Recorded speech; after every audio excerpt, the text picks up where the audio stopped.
If you're facing eviction, if you're looking for a new job, if you're working on self-acceptance, self-love, whatever, if you're trying to make new friends, being exhausted, run ragged, etc. is like not going to help you over the course of 30 days. You're walking around, you feel terrible, you don't know how to socialize, you're struggling to socialize, and like, yeah, it's going to be very hard to empathically connect with other human beings because you're burnt out. You know, as long as your material situation is problematic, it is very hard to achieve mental peace.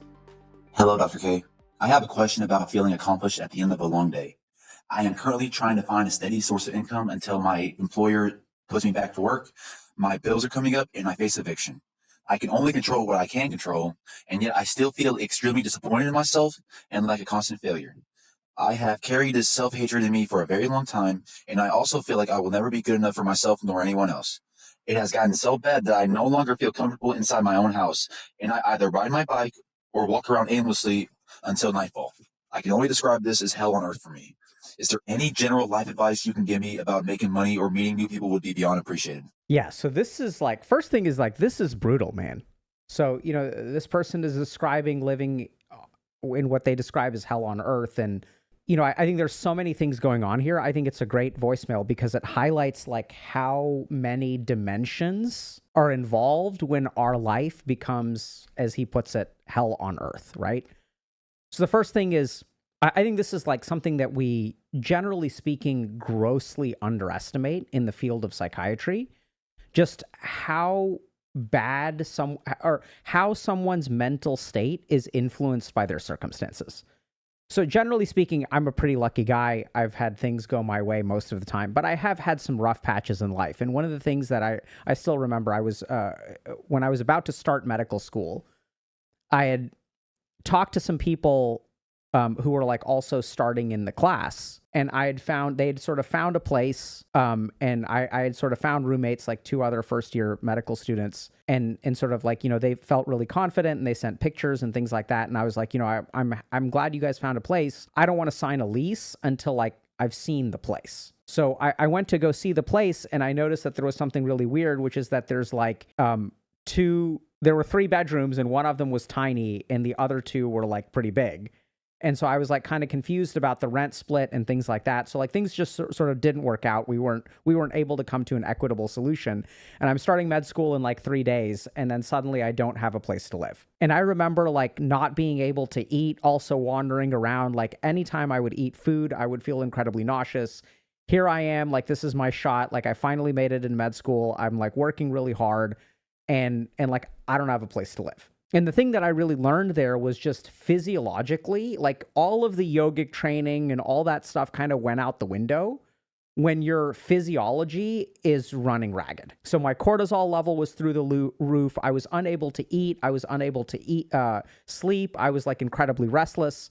And so the first thing that I kind of noticed is this person said, I'm looking for some way to make money while my job is like, has me on hold or something. And if y'all are struggling in life, if you feel really bad about yourself, the first thing that we have to understand is that if you are in a chronically high stress state, right, where like your job has you on hold, you're being threatened with eviction, and you're scrambling to like make money, that in and of itself is going to be a gigantic stressor. And one of the things that I think we've got to be really careful about is in assuming that if this is the situation that we're in, if this is what our life actually looks like, if we have very real material threats, that our mental space is going to be very difficult to fix while these threats exist.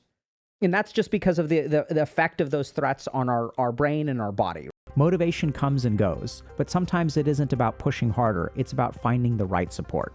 That's why we developed HG Coaching. Coaches will help you turn thoughts into actions, actions into habits, and habits into a different life than the one you're living right now. People who go through our coaching program experience, on average, a 58% improvement in the sense of direction and purpose in life, and also experience reductions in feelings of stress and anxiety. Real change doesn't happen overnight, and it rarely happens alone. So if y'all are interested in getting unstuck and moving forward, check out the link in the description below and give HG Coaching a shot.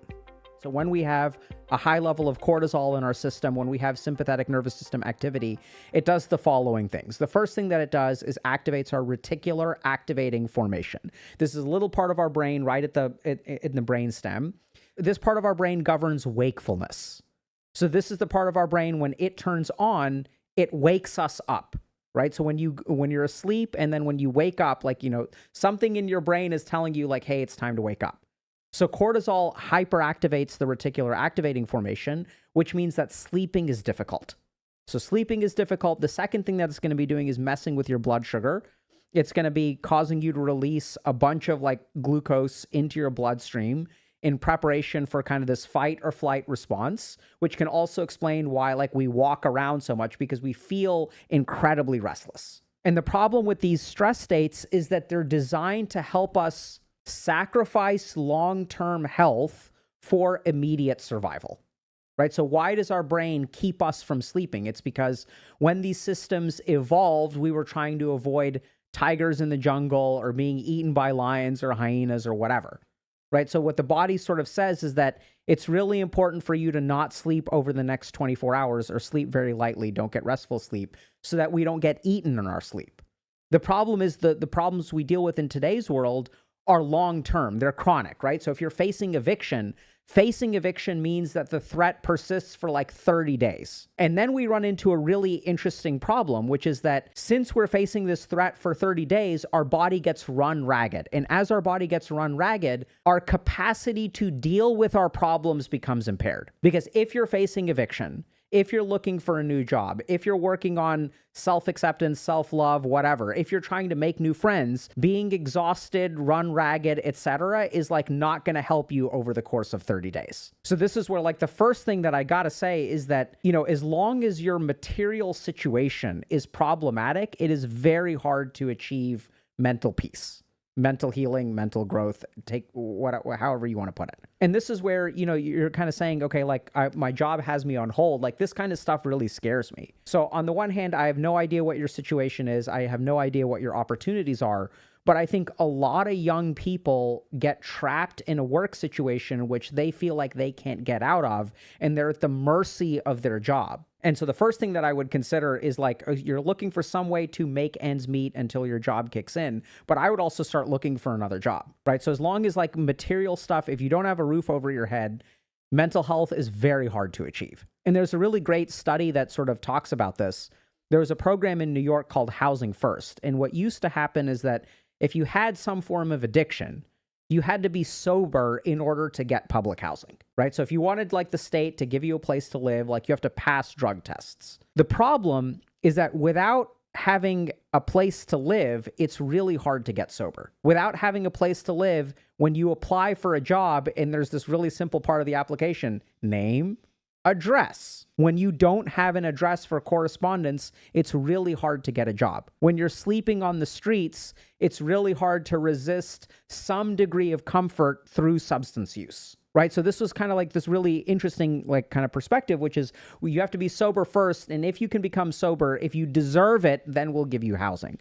But what Housing First essentially found is that it works the other way around. If you give people housing first, even if they're using, their ability to engage in mental health care, their ability to get a job, their ability to like not be on the fucking street so they have a roof over their head, helps them with substance use. And what we know is that substance use is very, very context dependent. So this is really challenging.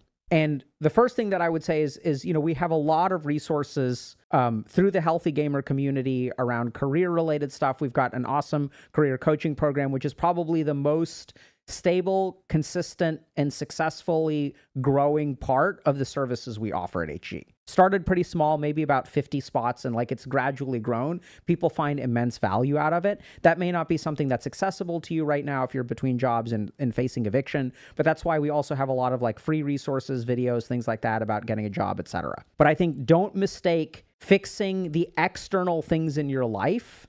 That has to be done. Otherwise, your brain is just going to be running ragged. So that's sort of like one piece, okay? And in terms of concrete advice, there simple things are, first of all, polish up your resume. Do some research on how to polish up a resume. Second thing is, I think like networking is really undervalued. So we're reaching the state in the world right now where like applying for a job is a total mess. right? So you have these companies that they sort of did it first, where they started using AI.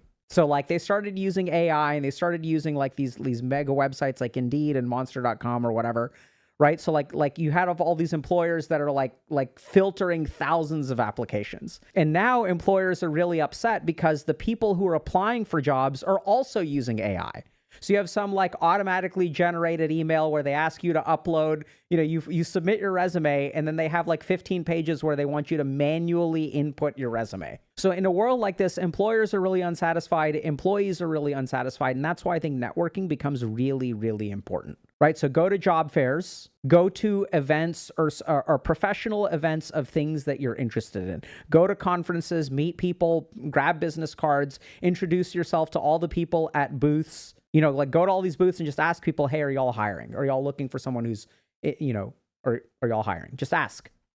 Meet people. Go to these networking events and introduce yourself and things like that, right? And I think like people are starved for like real human beings in a world of AI. So I'd say that, polish up your resume, start meeting people. You'll be amazed at how many job opportunities arise. Like everyone's like, I'm applying for 1,000 jobs a day because that's how it's done nowadays. And meeting an actual human being who's like a decent human being who seems motivated, capable, like showed up, right, which is what 50% of a job is, will be a huge leg up over like all of these faceless 1,000 AI generated applicants who are like drafting emails and asking ChatGPT to build them a resume, and it's becoming more and more and more generic. Okay, now we get to the psychological stuff, and this I think is really interesting. So the first is I'm a huge fan of aimless wandering, and I have had literally years of my life where I used to do that. So when I was in Boston, first moved there, didn't really have a job, didn't really have a way to pay my bills and things like that. I used to walk a lot, like hours and hours and hours. I think it's a really great way to process emotions. I used to also like walk to the grocery store, like carrying, pounds and pounds and pounds of groceries. And it would be like a 45-minute trip each way. And I think like that really helped me. So I think that when I hear someone is like wandering around, right, you want to be safe. But I think generally speaking, like that's a form of emotional processing. It's a form of getting rid of all of that excess glucose that your body is dumping into your bloodstream because your cortisol levels are really high. It can actually be really good. So I think that's something that you're doing that sounds really good.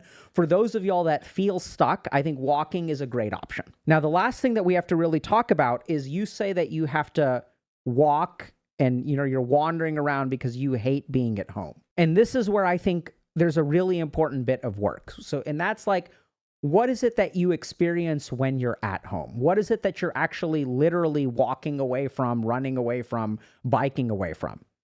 Because oftentimes when you wander, and I know that's how it was for me, like I had to just get out. Like I could not be here. And for me, it was like this flood of like negativity that would just dominate my mind. And like, I would think about it and think about it and think about it, and nothing would ever get better. So I just had to get the hell out. I had to escape these four walls. And I'm not saying that you should go home and sit in that mess, but I think a great place to start is when you're running away from your four walls. In the middle of your walk, sit down somewhere and let some of those thoughts come. Let some of that stuff come. Right? So usually when you're in these four walls, you get bombarded with too many thoughts at the same time. And when you get bombarded, you can't really deal with them. But when you walk, something really cool happens. You start to get exhausted. So as you start to walk a lot, your blood sugar starts to drop, right? Because you're using your muscles, biking, whatever. You start to breathe more heavily, right? So your respiratory pattern changes. You start to take more deep breaths. Your rate of exhalation may increase. You start to physically exhaust yourself. That's why we walk.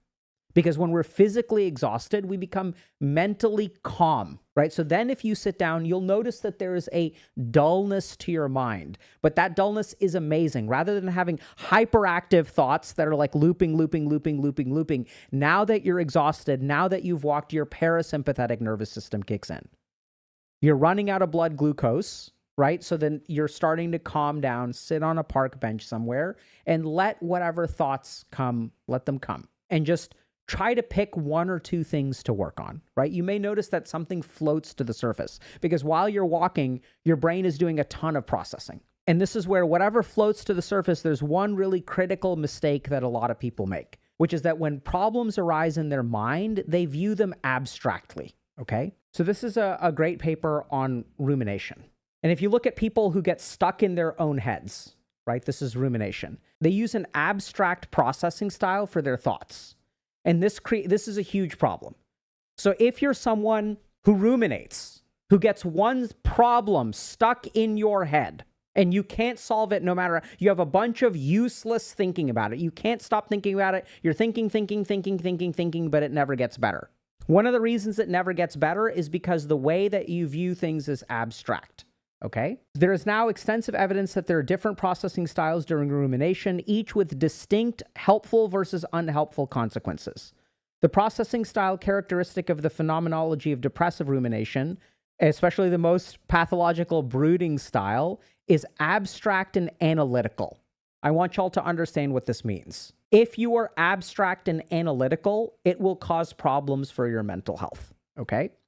This processing involves general, superordinate, decontextualized mental representations that convey the essential meaning, causes, and implications of goals and events, the why aspects of an action. In contrast, there is a more adaptive processing style, which is more concrete, that involves a focus on the direct, specific, and contextualized experience of an event. This processing mode addresses the details of goals, events, and actions that denote the feasibility mechanics and the means of how to do an action.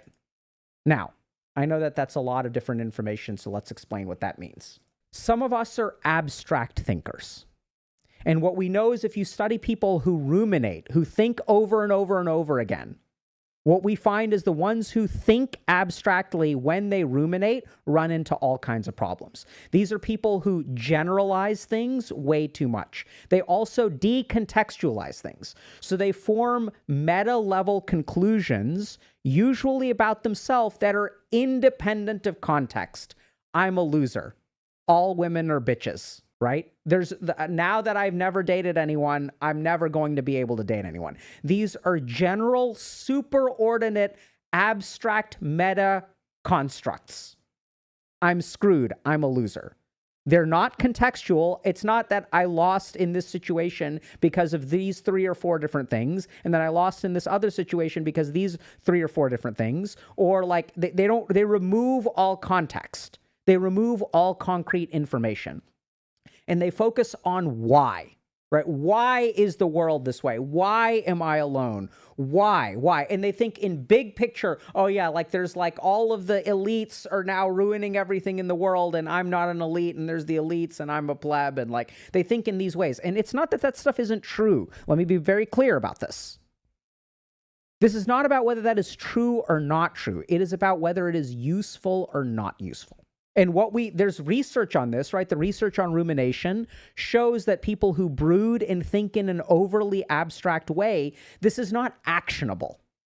If I'm a loser and the elites have all the power, what do I do when I wake up on a Wednesday morning? What action do I take? And what's way more useful is a concrete processing. A concrete way of thinking. What is the context that put me here? What are the individual circumstances that are contributing to this situation? Because the cool thing is if you think about the context of a particular failure or problem, if you change that context, the outcome of the problem can change, right? If the reason that I failed this class is because my bipolar disorder was way too active, that doesn't mean that I'm going to fail forever. That means that if I adjust this bipolar variable, right, if I get appropriate treatment for bipolar disorder, then I can pass. So the moment that you add context to your situation, I'm a loser, that's not something that you can fix, right? That's like, what do you do about that? I don't know. So be very concrete. Focus on how. And this is what people with rumination, people who ruminate, who get stuck in their own head, this is what people really struggle with. They have a lot of difficulty thinking in this way. And this is really important to understand. It doesn't mean that you can't think in this way. It just means that it's difficult. So oftentimes what these people will also do is if I ask you, what is the context that is creating the situation, they say, I can't think of anything. And then they conclude that means that there is nothing. Huge mistake. Okay? Just because you can't think of something doesn't mean that it doesn't exist. And this is exactly where they have difficulty, because their brain is not able to see contextual variables. It requires way more stretching of their calculative function to be able to find these concrete variables. Their brain is very tuned to abstract, big picture, meta, superordinate kind of ideas, right? They're deep thinkers, big thinkers. But they have a lot of difficulty thinking about how, the mechanism, the concrete stuff, the contextual stuff. So what I do is take a long walk, sit down for a little while, let something float through to the surface, and then focus on the context that is creating your problems. For if you have some negative thoughts about yourself, think about the context of your various failures that allow you to form this meta-level abstract conclusion about yourself. If this variable had changed and this variable had changed, what would have changed? If this variable had changed and this variable would have changed, what would have changed? And in this third instance, if these two variables changed, what would have changed? And then you have your road forward. Now the goal is going to be focusing on changing those variables, right? So here you are in a situation where you're lost, you're walking around, you feel terrible, you don't know how to socialize, you're struggling to socialize. And like, yeah, it's going to be hard to socialize. It's going to be hard. It's going to be very hard to empathically connect with other human beings because you're burnt out. The first sign of burnout is a lack of empathy for other people. And empathy, if you don't have empathy, it's very hard to form an organic connection with another human being. Doesn't mean you're a loser. Doesn't mean you're an incel. Doesn't mean that you're a beta. If you are burnt out, it's going to be hard to connect to other human beings because your brain is like, we don't have time to think about other people's perspectives. We don't have time to feel what other people are feeling because we're way too busy dealing with the excessive amount of feelings that we have. So it's completely ordinary to be in this situation. Okay? Doesn't make you a loser or anything like that. But let something float to the surface and think about, how can I make this concrete? How can I make this actionable? What is the context to my situation, which is creating this particular scenario? How can I alter my context to hopefully change in a positive way, right? So what are the variables that I need to change? That's the way that you need to start thinking. And I remember when I was, wandering through the streets of Boston and feeling really terrible about myself and nauseous, I would sit down at places and I'd be like, okay, like what is like one thing that I need to do? And I still remember to this day, I said, okay, I need to like get some food in my body. And then I sat down and I tried for the course of a day, I tried all kinds of things. And what I settled on was plain yogurt and choking down a bagel. So I could eat yogurt, I could eat bananas, and I would force myself to eat a tiny bite of a bagel, one bite at a time, and it took me an hour to eat a bagel because I felt chronically nauseous. Those are the kinds of steps that you need to take because now at least my body has some food. Now it's got some calories because I'm burning through calories. How do I get to bed? Fell in love with audiobooks.